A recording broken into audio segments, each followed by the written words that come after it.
Can you hear me?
Okay, let me know if you can hear this.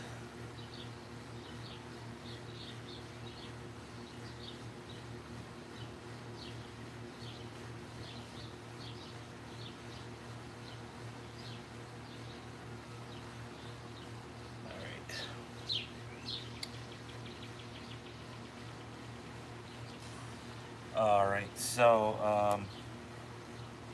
I'll begin with some of the printouts that I gave you. Um, we'll start with the weights and measurements. This is pretty basic. I just laid out some of the most standard yarn weights and yardages, some of the abbreviations I'll be using, and then basic weight conversions that most fiber artists use down this side.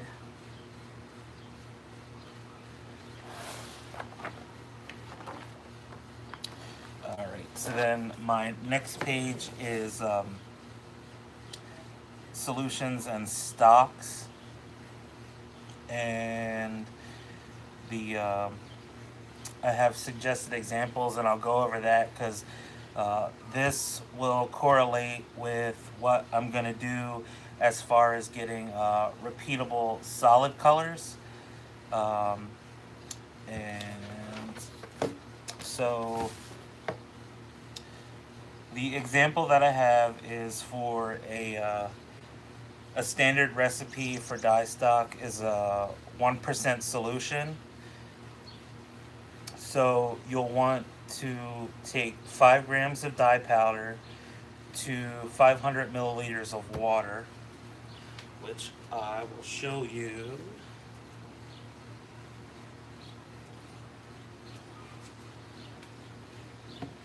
In this cup right here, I actually have 6 grams of dye powder and 600 milliliters of water, which follows the recipe.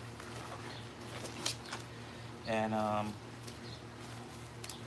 Then for a citric acid solution, um, you'd want to go 1 part citric acid and 2 parts water.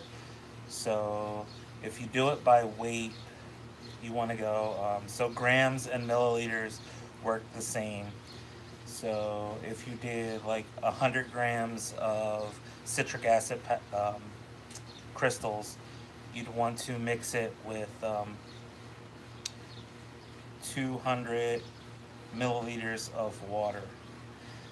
And then the salt solution that I have here is the same as the citric acid, and that's 1 part salt to 2 parts water. Now what the salt is going to do is help level out the dye and make it more even in the dye bath. So it actually slows down the uptake onto the fiber. I don't really use the salt, but I have it in there when I'm teaching so people know that that's what it does. So DS is depth of shade, and WOF is weight of fiber. So if you want a depth of shade of 1, which is 100 milliliters of dye stock, you're going to need 100 grams of yarn or fiber. So that's a full skein, and that'll give you a medium to a dark color. I usually only go up to a depth of shade of 2. Any more than that, the dye doesn't exhaust all the way or take into the fiber, and you usually, it's just a waste of dye. And then per 100 grams of fiber, you want to use 10 milliliters of citric acid. And then like there, I have the 10 milliliters of salt solution optional. I dye in batches, so I use 500 milliliters of dye to 5 grams of yarn, so that would be 5 skeins. Alright, so what else I included in your package is to catalog your dyes, to catalog your yarn bases, and I think there may be a fiber one in there. Alright. So, temperature information. So for, if you're doing yarn and fiber that's predominantly a wool content, even if it's superwash, you want to go 160 degrees to 180 degrees Fahrenheit. If you're doing anything with a large amount of silk in it, to 100% silk, you want to go 170 degrees to 185 degrees. Anything over that, the silks kind of lose their luster. I usually kind of like to keep the temperature in the middle. Then simmering temp is around 190, 195 Fahrenheit. Usually I like to stay right under that, but you can go at that with certain fibers. Boiling point is 212 degrees Fahrenheit. I only use that temperature when I'm mixing dyes, or when I want to bring the water or my dye bath all the way up to boiling and then drop my fiber in. So as I was saying with the boiling water, some of the dyes need to be mixed with boiling water, mostly large particle dyes and some of the really finer dyes. Yellows need really hot water, some blues need really hot water, and I haven't had any trouble with pinks. Reds, some reds need really hot water too.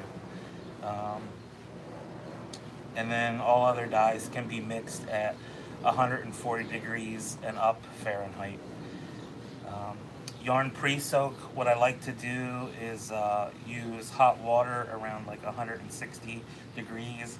I'll use a mild soap or wool wash just to let it soak in there. And you can add vinegar or citric acid to your pre-soak. but I tend to not. I just do a water and wool wash, and then a post rinse. I'll just do a couple of cool water things. I have a spin dryer, and after I spin out the initial from the dyeing, then I'll do maybe a pour or two of just cool, clean water. If it's a color that I know where the dye is gonna bleed a little bit or didn't take all the way, I'll do a first rinse with another wool wash, and then I'll do two more with cool water just to make sure all the color is out. Alright, so on that same page, I have the colorway recipe set up. I will get back to this when we focus on the dye method A setup. And then I have a color wheel for you, and I'll go over a little bit of color theory here. And so the way this is set up is in 6 points. You have your cyan, blue, magenta, red, yellow, and green for this. And then K is in the middle, which is your black. I use, with this color wheel is for like process, what they use in printing. So most of those inks are transparent, like the dyes that we use. So you're just layering colors to get new colors. And it gives you a formula that will work with when I start going into the depth of shade setup in the next couple of pages. So basically, I like to work in either complementary, which is across from each other. So you have the blues and oranges, the purples and greens, the magentas and the greens, and purples and yellows. So like anything that's kind of across from each other is the complementary. And then I also do a lot of analogous colorways, which would be like my greens to blues and the purples, like staying in the color family. And an example of that would, I don't know how well you can see this, but so this goes from my neon green on this side and then transitions all the way into a sea breeze blue that I have. And this is one of my mini setups.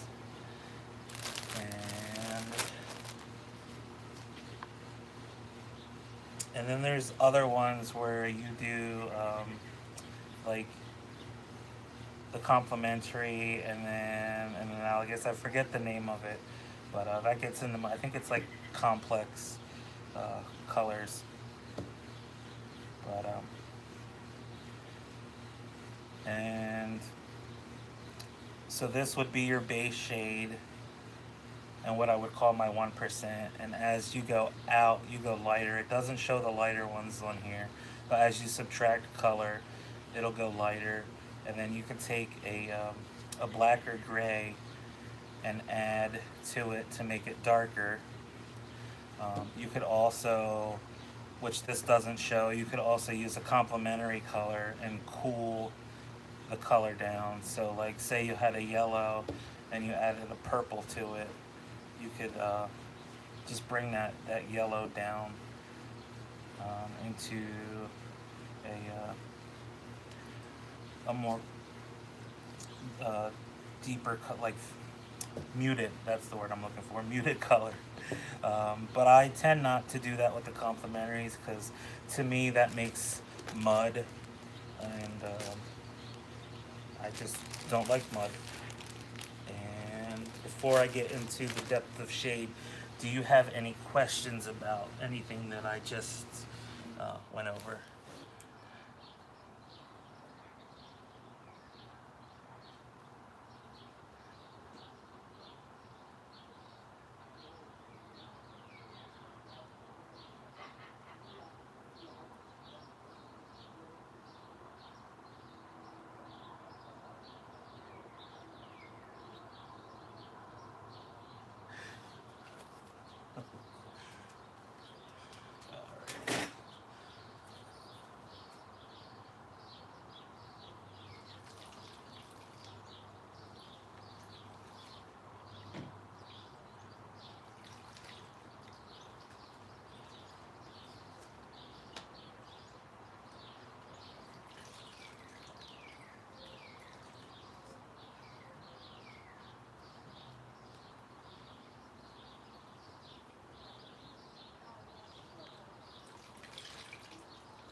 Alright, so I was just getting the minis ready.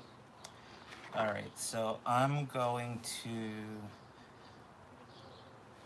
do, so this is a green, and I'm going to do the depth of shade chart.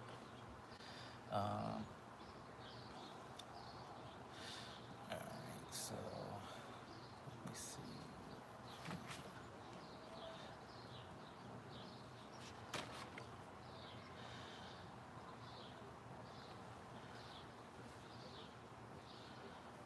Okay.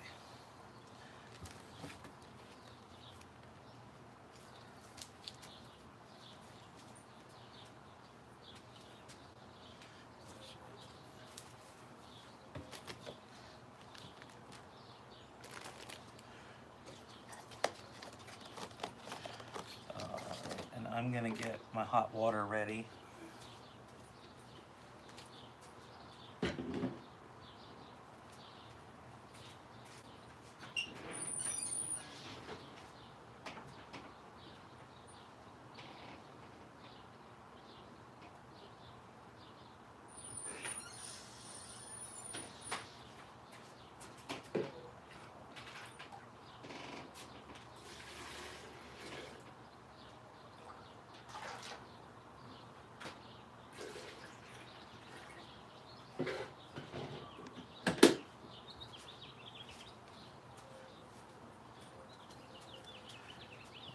All right,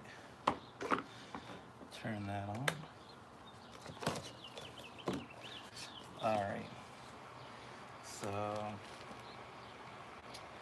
I'm gonna start with, all right, so these minis right here, I have, I'm using my 10 grams, and I have 2 on here.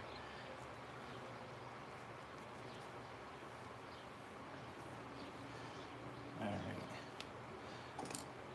so I get syringes. I have 50 millimeter syringes. This is a 10 millimeter, and this is a 1 millimeter. And these are good for when you do small batches, or when your numbers are getting into the smaller for millimeters. All right, so like I said, in this I have 6 grams of dye powder. I used avocado from Prochem, and I didn't make dye stock solution, but I put about 3 to 4 teaspoons of citric acid in here already, so I won't have to add the acid.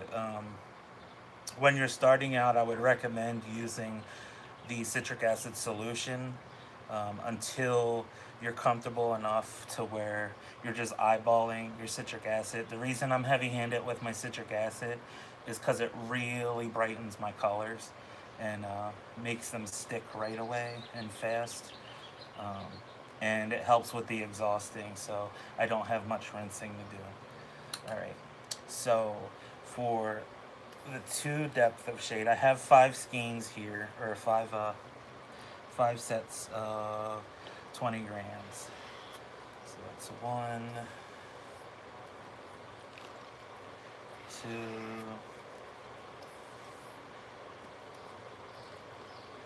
3,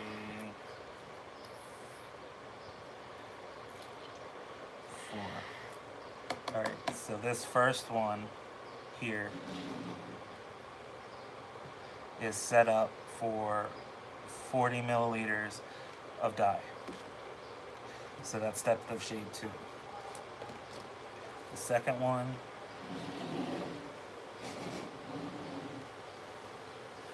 I'm gonna do 20.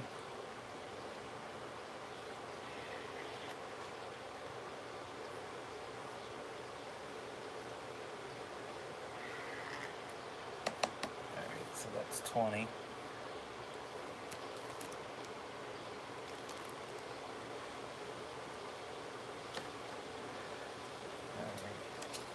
So number 3 is half a depth of shade, so that's 10.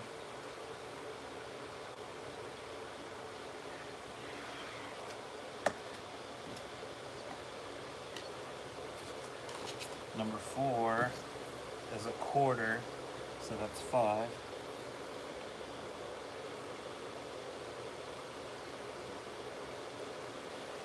And for the syringes, I'll send you a link to where you can get them for a good price and a good amount.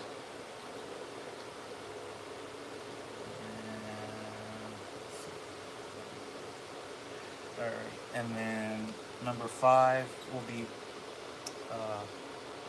1/10 of a depth of shade, and that's 2 millimeters. So I'll use this tiny syringe instead of the big one to get a more accurate reading. So there's 1, 2.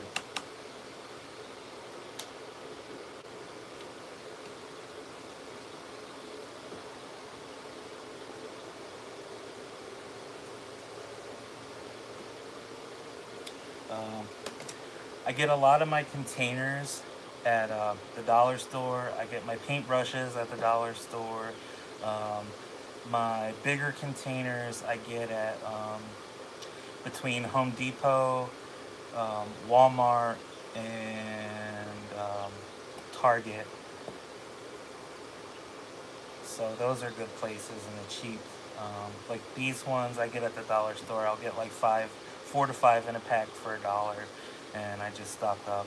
My paintbrushes are $1 a piece. I use the big 3-inch ones and the 1.5-inch with the taper. It's all in preference, whatever you feel like using. So I'll take these out.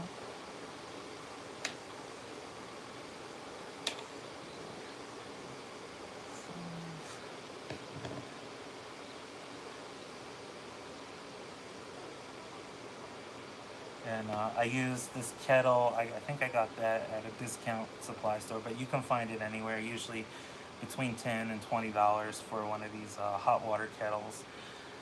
And I use that when I'm small batch dyeing. When I'm bigger batch dyeing, I just use my my hot tap water, which gets up to around 160 degrees Fahrenheit.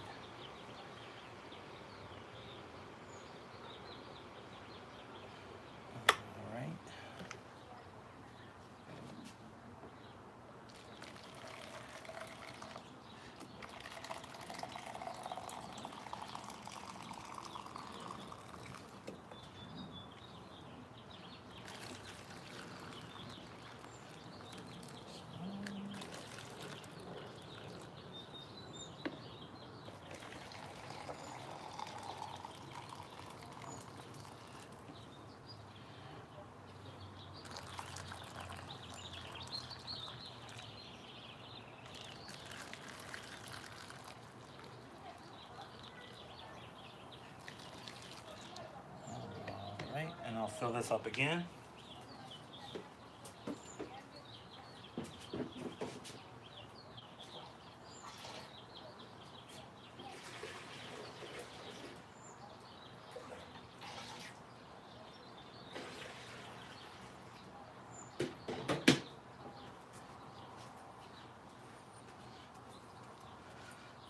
Okay.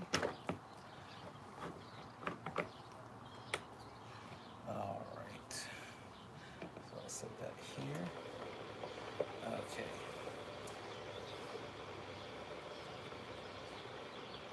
So this is the first one, which is the 2 depth of shade. And I dip it a couple times to make sure it's getting fully covered. Then I put the lid on. Next one is 1 depth of shade.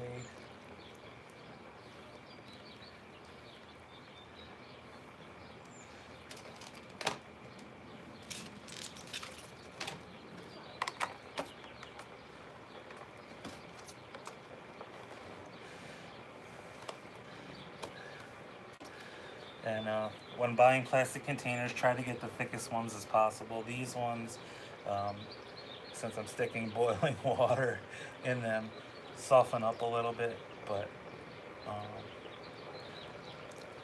I primarily use these for demoing and just light work. Alright, so that's the 2 DOS, 1 DOS, half a DOS. It's a quarter, and that'll be a tenth.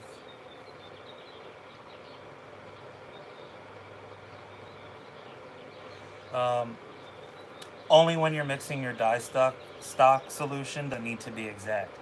When you're ready to dye, it doesn't matter, because you're just putting enough in there so that the yarn has room to swim around and move and take up all the dye. So exact on dye stock when dyeing doesn't matter. When you're doing this kind of dyeing, when I get into the hand paints, I'll be using exact amounts of water.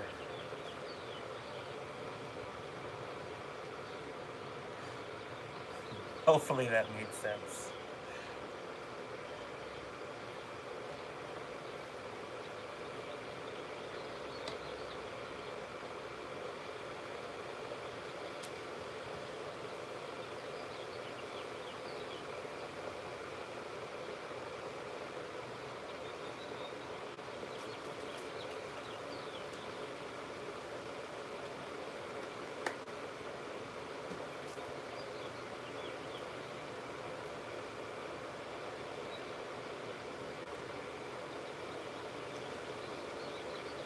And I'm just waiting for this water to boil. And I'll set these three aside now that they're done.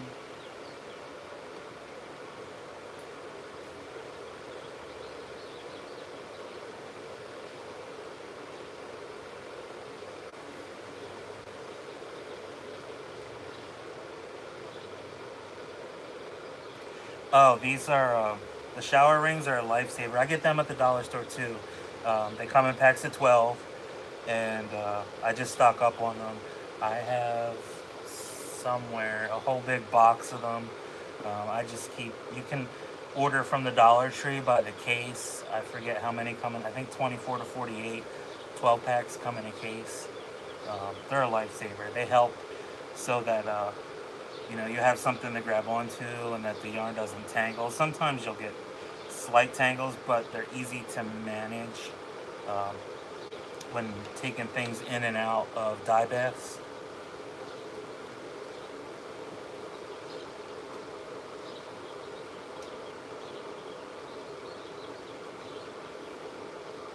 And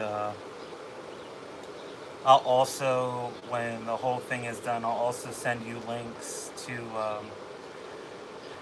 where to get the best price citric acid for your syringes, for some of the containers, even though I already went over it, your brushes and other things, and some other little things that you'll need for dyeing. If you order from ProChem at all, they have this color grid, and it just helps you pick out colors that are in the same family. That also helps with when you're looking at the color wheel.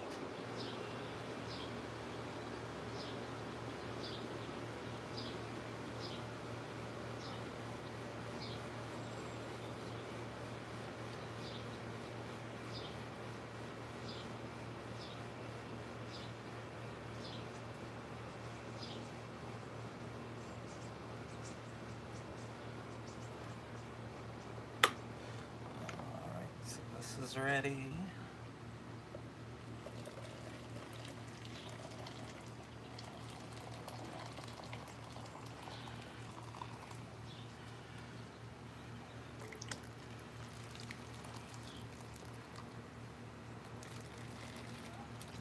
And these containers have like a lip where you can actually like see a line, and I fill it up to that first lip.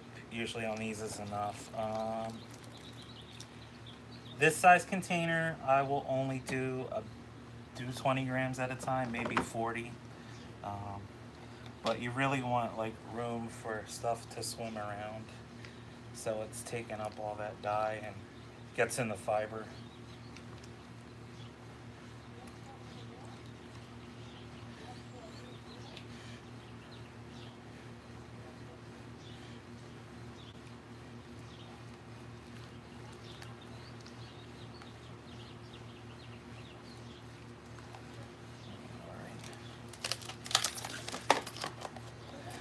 then at the end of the whole course, I'll come back to these 5 and show you how they've progressed.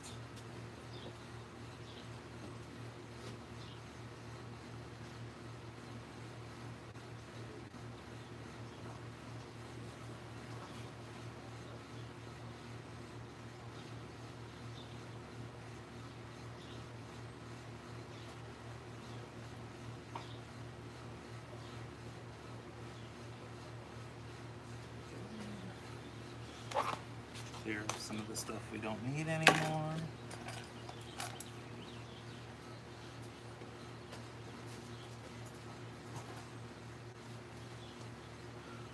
Okay.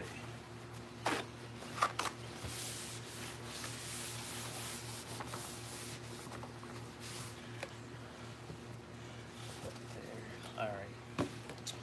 So now, all right, I'm gonna go back to where it says the colorway recipe.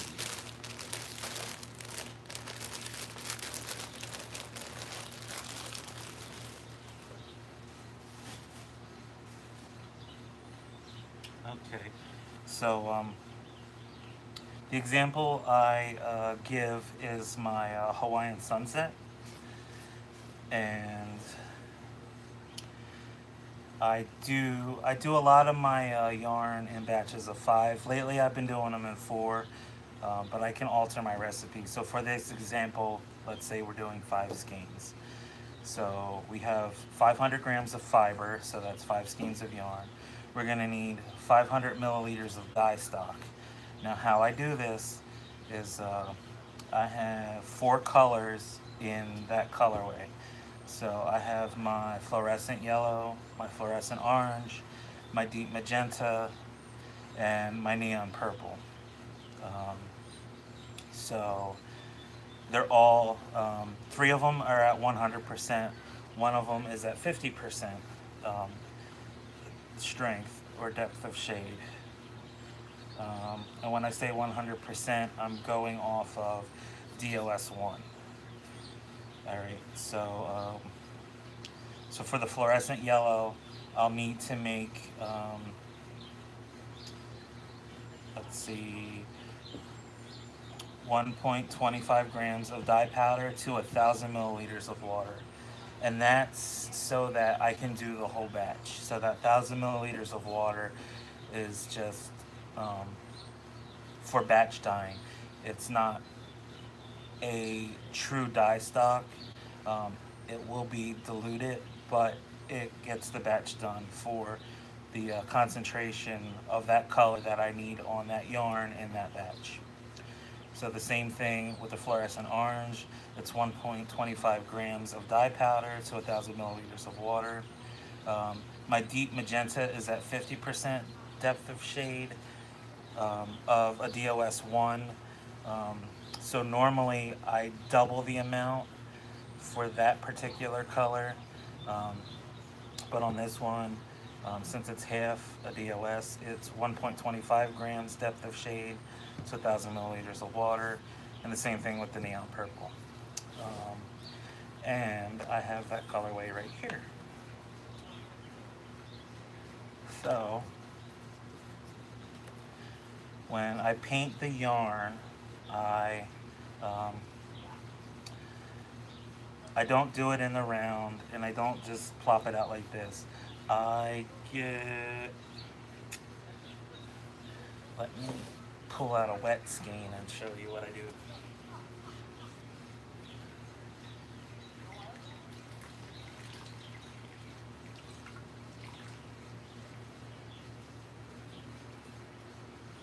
Alright. So I've squeezed the water out of this. Alright, so what I do is I get the skein like this. Alright, see that? And I lay it flat so that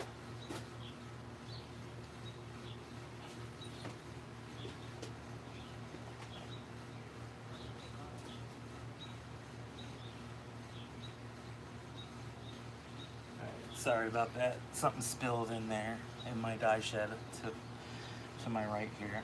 Alright, so I lay this flat, so that the edges are folded over each other on the end here.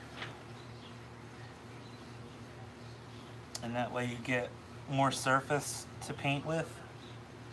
And I'll actually leave this out because I'm gonna talk about my now we're into the topic, or the dye methods of A, and I believe I have 3 listed there. I have dyed across, I have my center out, and I have dyed around. And so this colorway is my center out. So you do a main color in the middle, and then you mirror the skein, the colorway, going outwards. And this effect I like because when people knit in the round, these colors stack and cause a stripe. Oh, let me get this. I'll show you.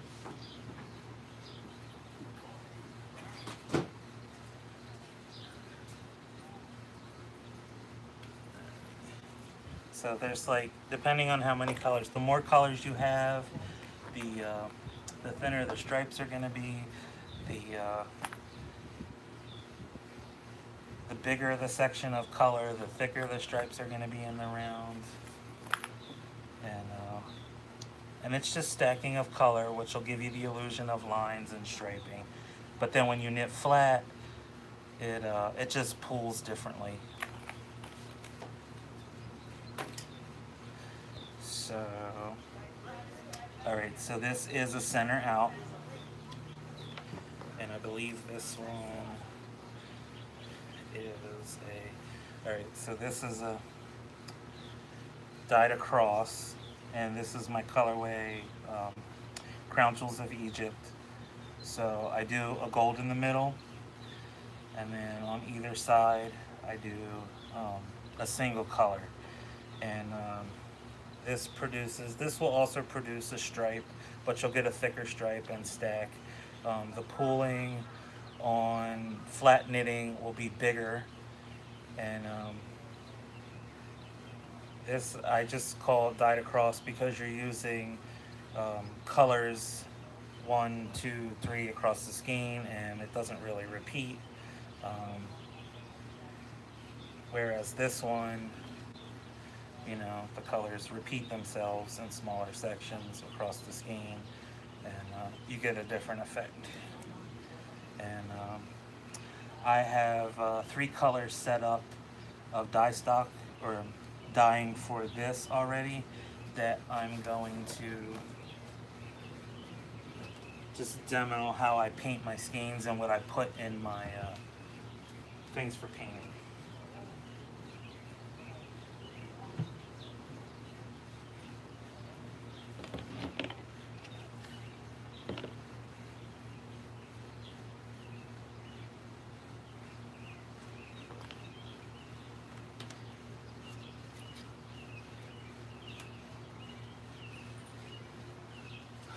Okay, so I have a yellow here, I have a green, and I think it's a peacock blue. So in each one, I put a certain amount of dye stock, usually for a container this size, and concentration, I'll go with about a gram of dye stock. These were left over from about a week or 2 ago, and they're still good. If you see anything like start growing, or because sometimes when you add citric acid and leave it there, you'll get like weird stuff growing in there. I just filter it, run it through paper towels or a coffee filter, just to get all that crap out of there, but the rest of it's still good. And then again, like I say, I do, depending on the color, like blues and some pinks, I'll add more citric acid, but I'll do like 2 to 3 tablespoons per container, and I usually fill the container all the way up because I'm batch dyeing. I can sometimes get, if there's a lot of colorways, I can get, I mean, if there's a lot of colors in the colorway, I can get like 8 skeins out of those containers, like 4 to 6 colors for the dye on a one skein. With this one, I could probably, with what's in these right now, because they're about like halfway full, I could probably get probably a batch, a five-piece batch out of it. So I'm trying to figure which way. So I'll start with the green. So let's see what I'm doing.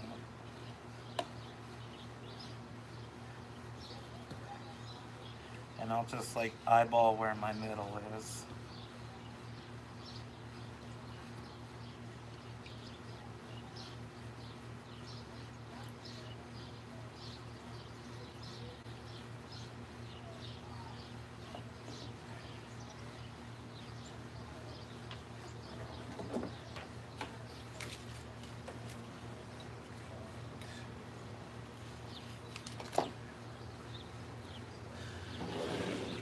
I'm going to plug this light in.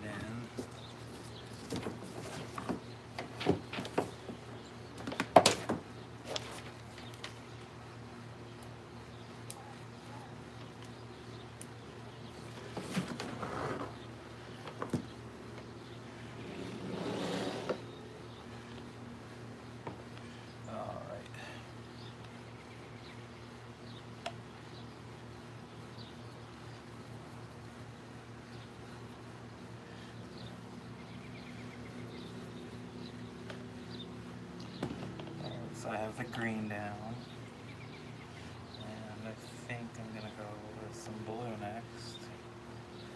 So because I put the citric acid in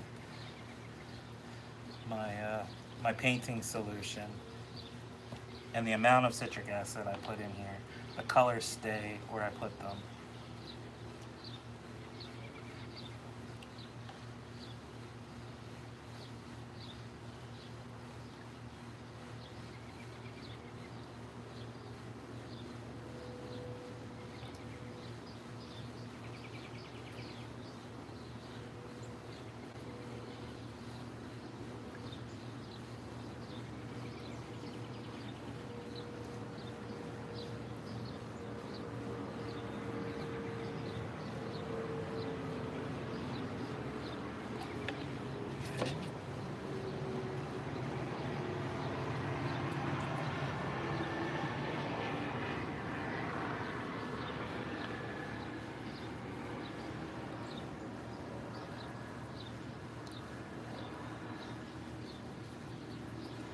And there's a slight overlap with the blue, which is alright.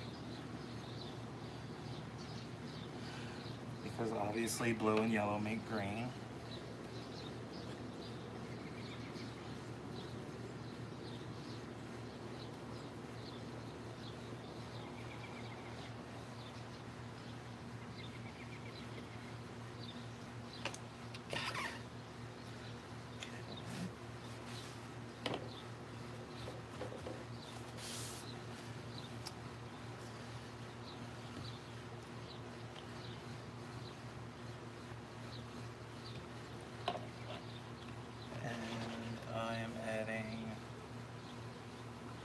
More green on this end.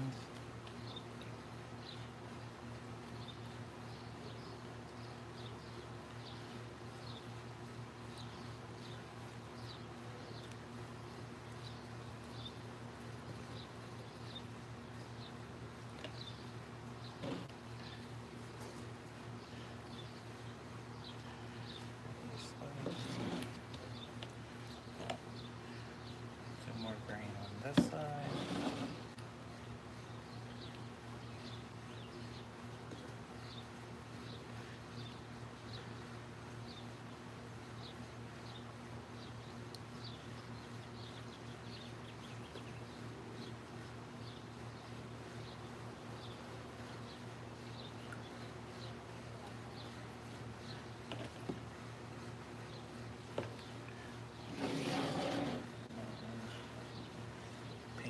So this and the blue.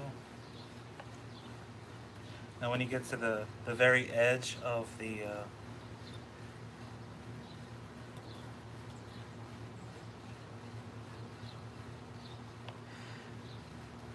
for the most part, but I still flip it over afterwards.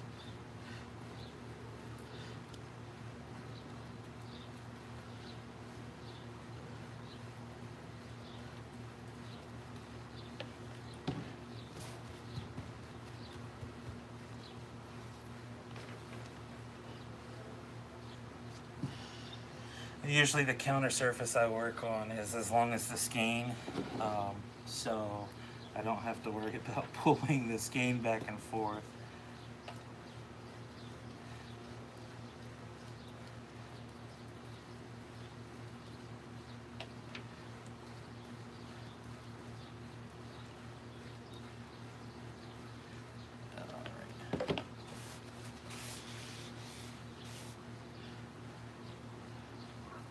So then what I do is I pick it up, and because it's saturated enough, it'll stay together. So hopefully you can see how much soaked through. So what I do now is I just go in and fill in the blanks.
Yellow back in.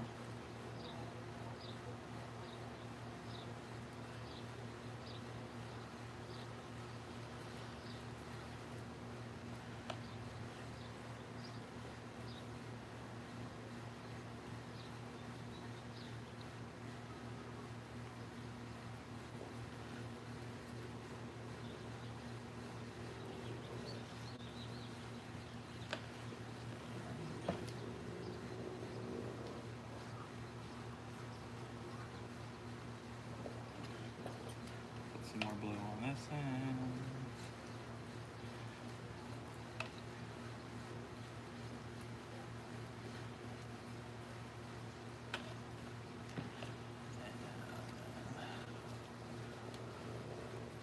Put some more blue on this end.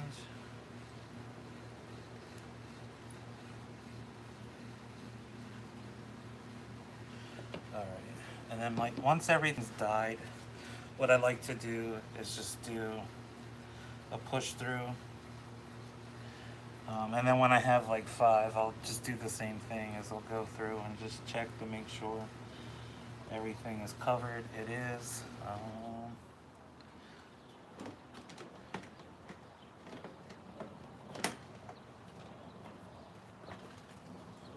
And normally I'll plastic wrap this, but for the sake of speed with this video, I will just do that.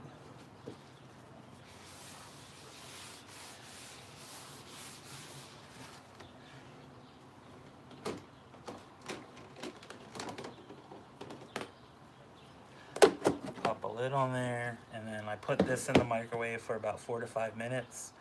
And then I have a 1250 watt microwave dedicated for dyeing. And so normally with the plastic wrap and this lid, it just all steams in there. And then once it's done, I let them sit. I usually do 2 to 3 in a container this size. But for one skein, it's about 4 to 5 minutes. And after it comes out, I'll just let it sit until it's either cooled or I'm done doing all my batches.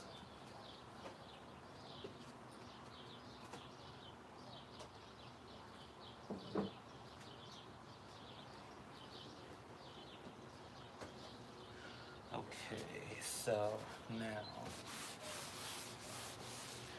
as you can see, there's some dye residue on the table.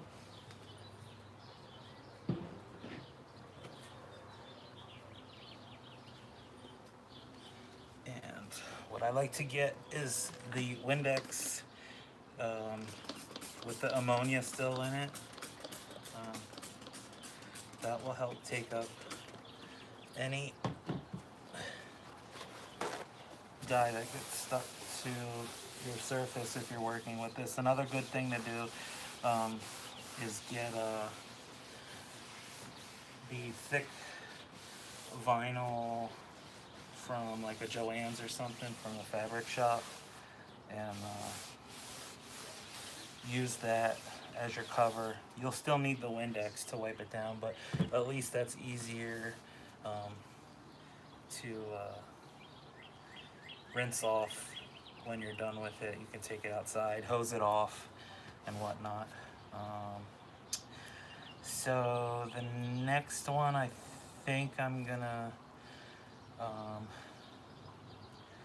go over is speckling. So this one gets a little messy, but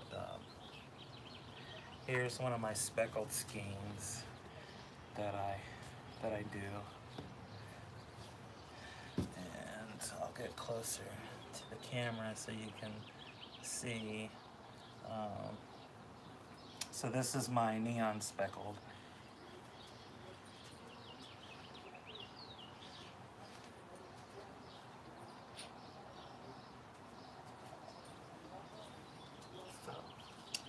From the Dollar Tree, I get these glass salt shakers, and what I do is I fill them to about almost all the way, and then with citric acid only, and then I top that off with about a tablespoon of dye, maybe a little more. It doesn't have to be a heaping tablespoon, just enough to there. So then I take a paper towel and cover the top of the salt shaker and shake it so that it blends the dye and the citric acid together. Okay, once I have that, then what I do is I have the yarn that's in the soak. Now you want to keep the yarn as wet as possible. Don't squeeze it out all the way because you want the dye to stick to the yarn.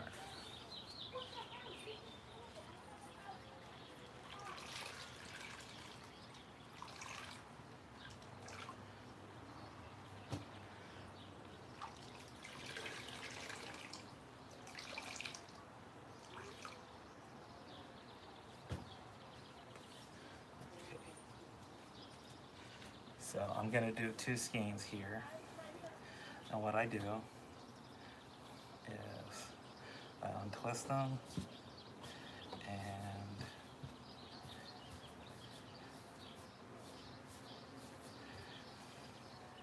and these again, usually I'm doing like 4 at a time. Here I'm doing 2.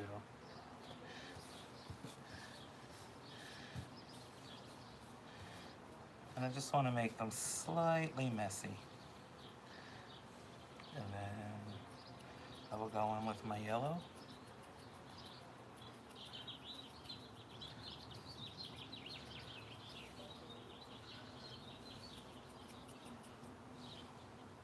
And I will go in with my pink.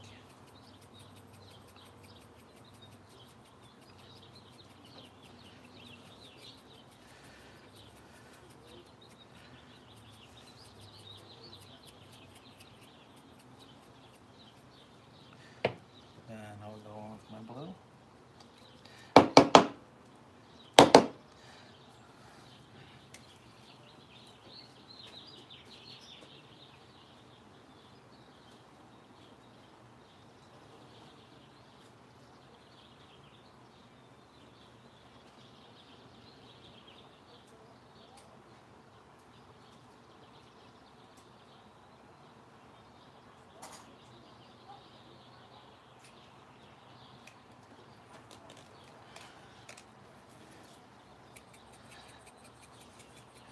With all the humidity lately, when it sits,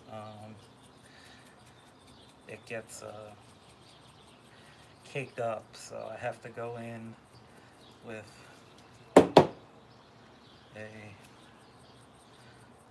another spoon, the back, and just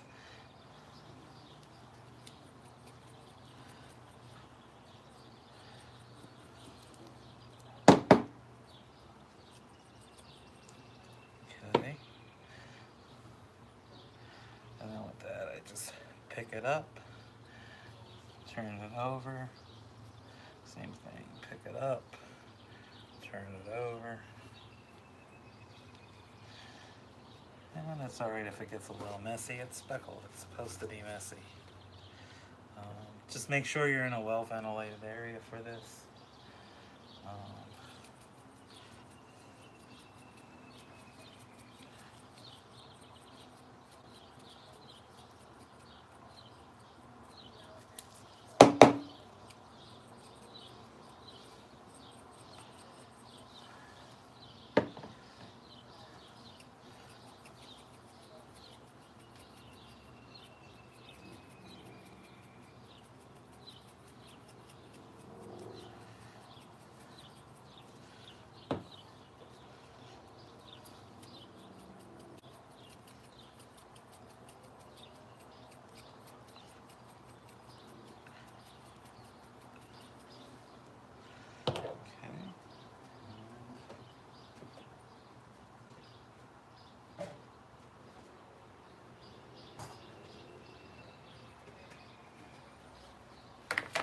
And then I get a container. I just pick them up.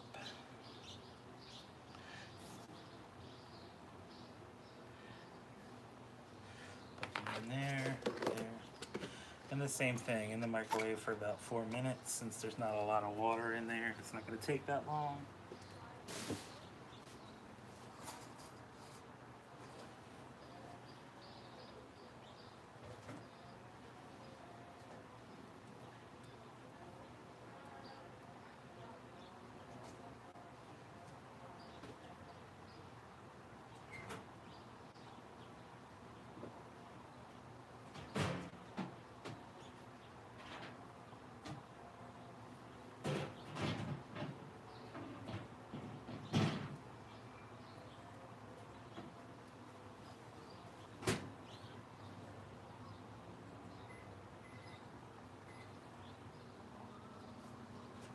Okay.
Minor hiccup.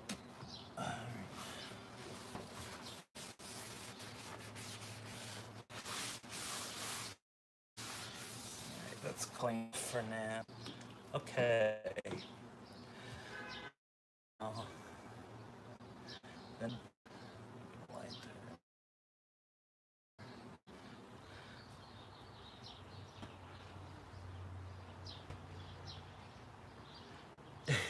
it.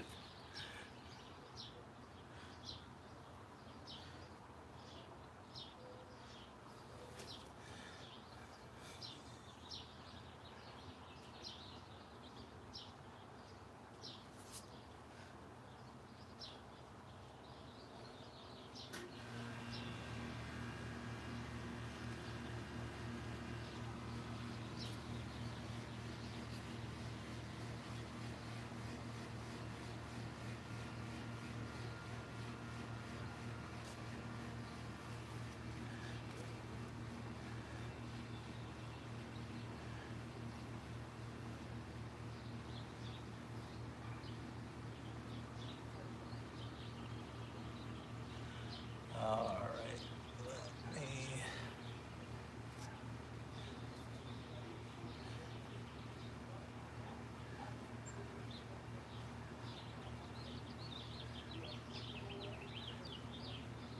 Okay, so let me get through this next one, and hopefully it won't be as choppy. Um,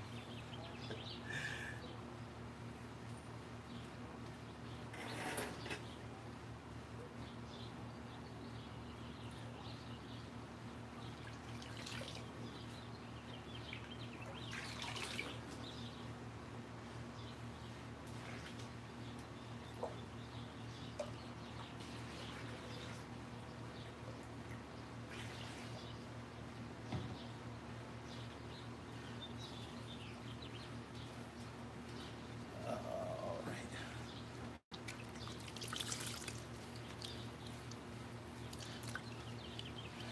All right, so this is going to be the low water immersion one.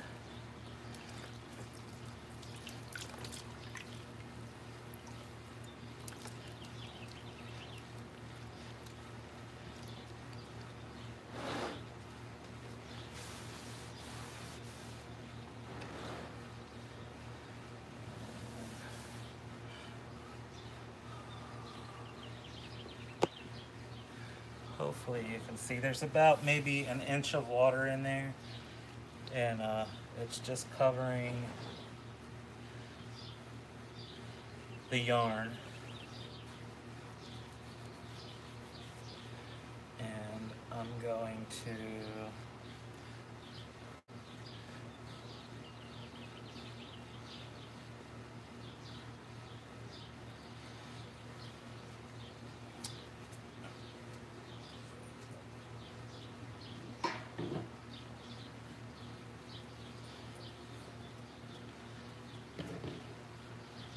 did I do with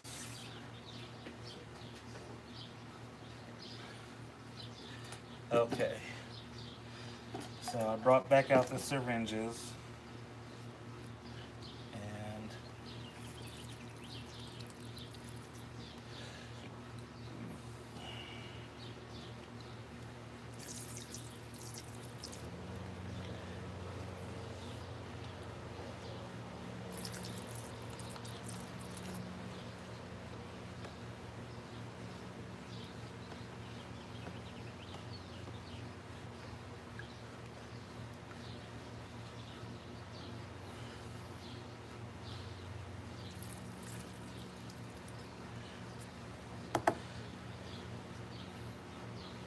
all right.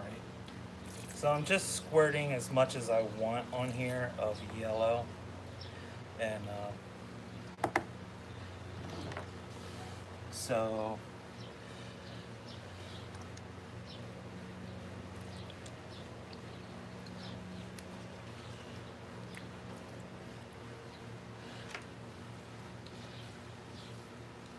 depending on how covered you want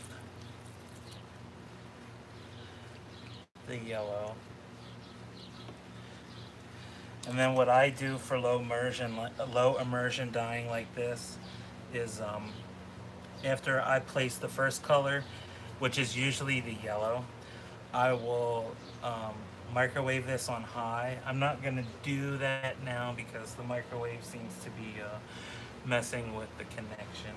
That's why I cut out those 2 times. So I would microwave it on high for about a good 5 minutes just to get it hot, you know, so that that's coming out hot, and it'll heat set that yellow. So once that yellow is heat set, and we're just going to assume that the yellow is heat set right now, I go in and I grab my second color, which we'll do with the blue. Now this is where we talk about the no mud dyeing and using the analogous colorways. So obviously, like, blue and yellow will make green, but now that the yellow has set,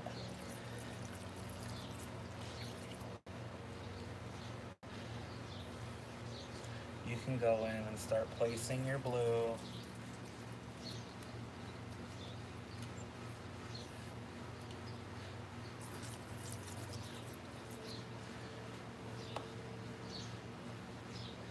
And moving that around to how you want it.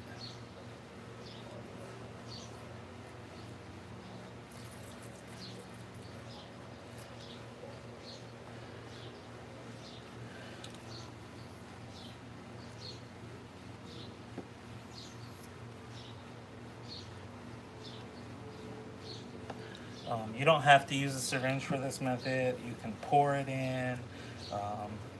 You could sprinkle the dye powder in.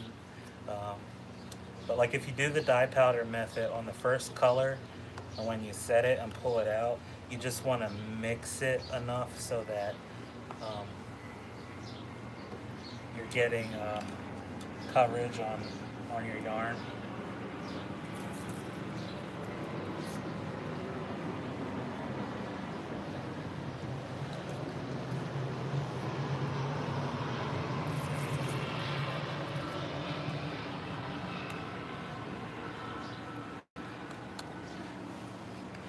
And always make sure to check your edges of the container, because sometimes that yarn gets forgotten.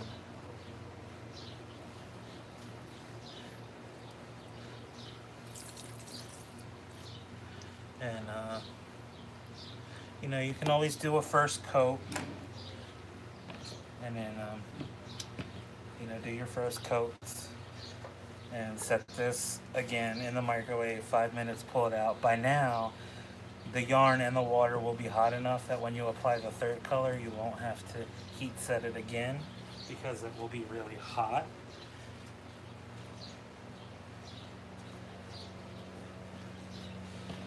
And then you can go in and apply your third color.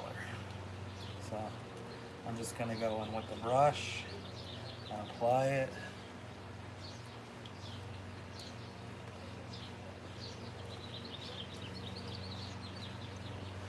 And you can do the same method with spinning fiber. Usually with spinning fiber, I don't add any extra water.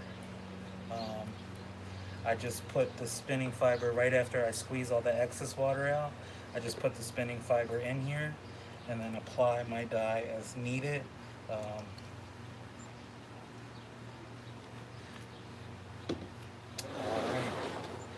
So like I said, after the second nuke on 5 minutes, that third section, the yarn and water will be hot enough so when you apply your third section, you won't need to worry about anything.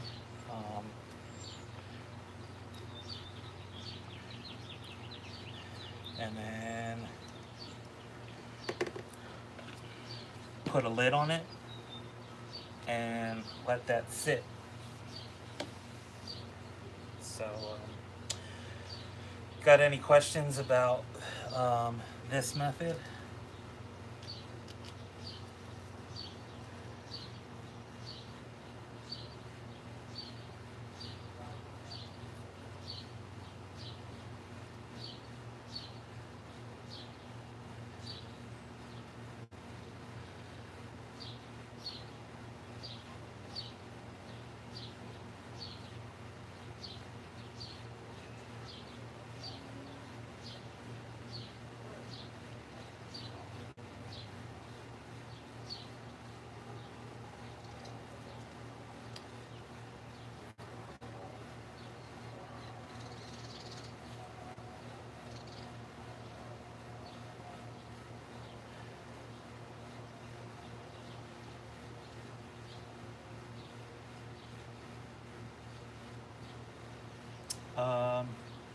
Yeah, if you want them to blend a little more, they'll you can do it without the heat setting first and then heat set afterwards.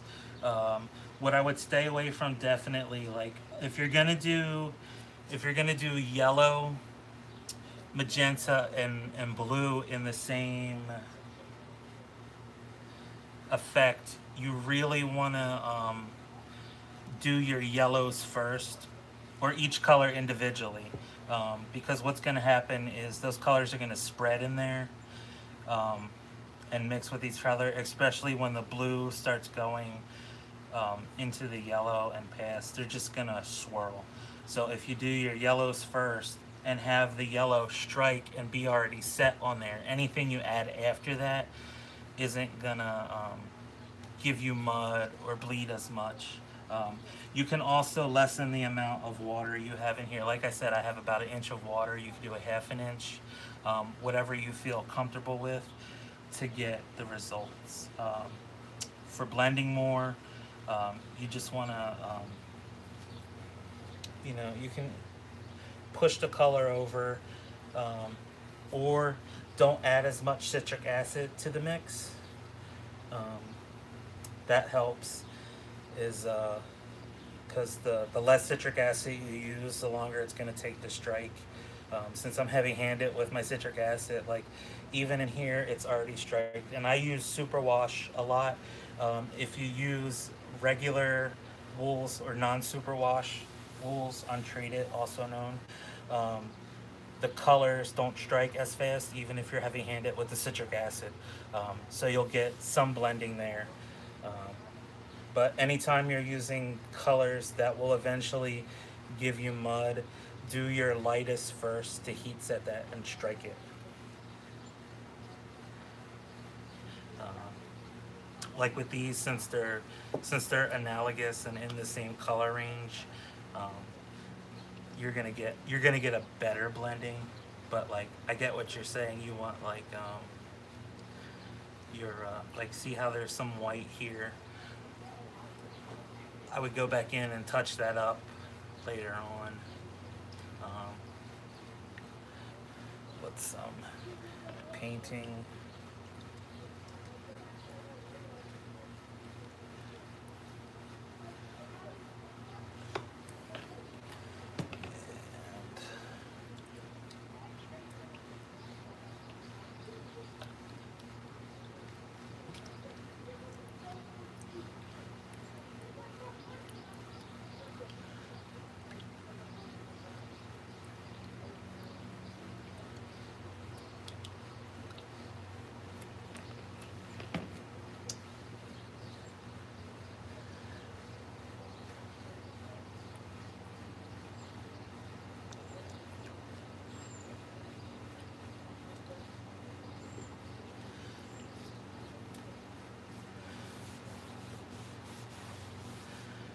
So hopefully that answered the question about using the 3 primaries with the rainbow. And a lot of times I'll just dye across this way. It depends on how you lay your yarn in there and fiber and how you want to dye it. Doing it this way will give me the dyed across when I pull the skein out in full.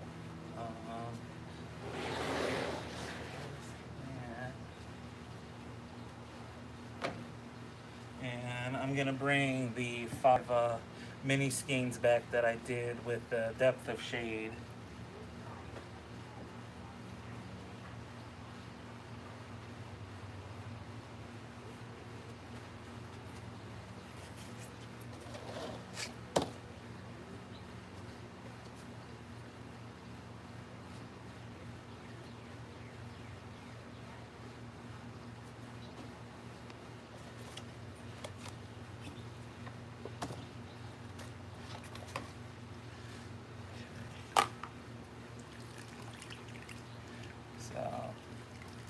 This was the number 2 depth of shade, the darker green. And that's what the water looks like. So it's pretty clear.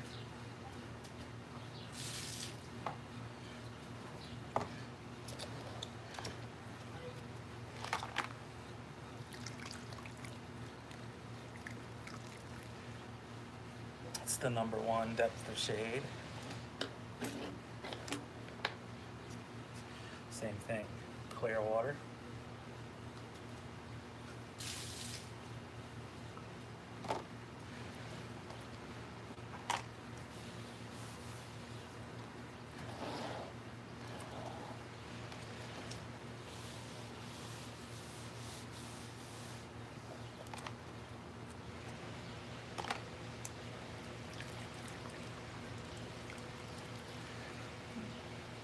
#3, and that's half a depth of shade.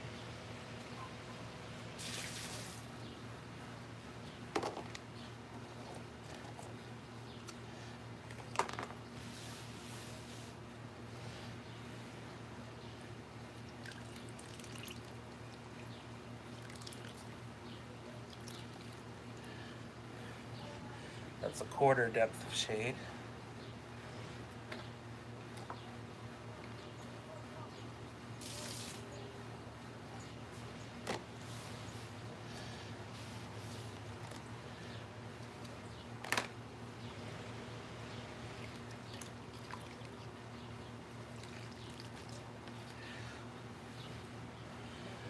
And that's a 1/10 a depth of shade.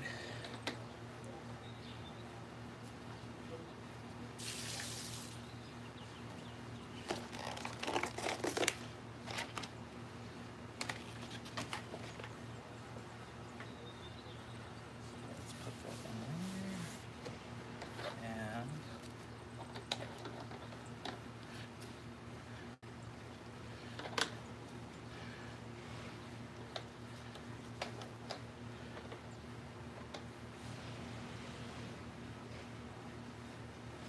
all right, so like I said, that's on 20 grams of 2 depth of shade at 40 milliliters, 1 depth of shade at 20 milliliters, half a depth of shade at 10 milliliters, a 1/4 of a depth of shade at 5 milliliters, and then a 1/10 at 2 milliliters.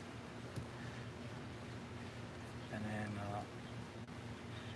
I usually do 10 steps, so I would have a step in between some of these, and then those would be my mini sets that I create.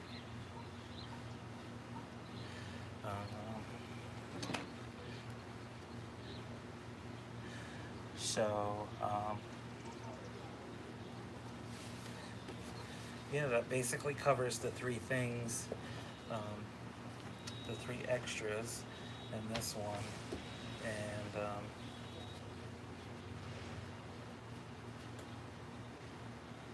this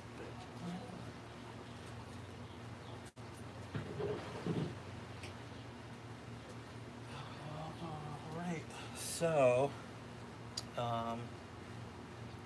what I will do now is I'll go offline, and then I'll jump on to Messenger on Facebook, and I'll give you more information, and then we can, if you have any other questions, I can answer them for you. All right? So I'll see you over there in a bit.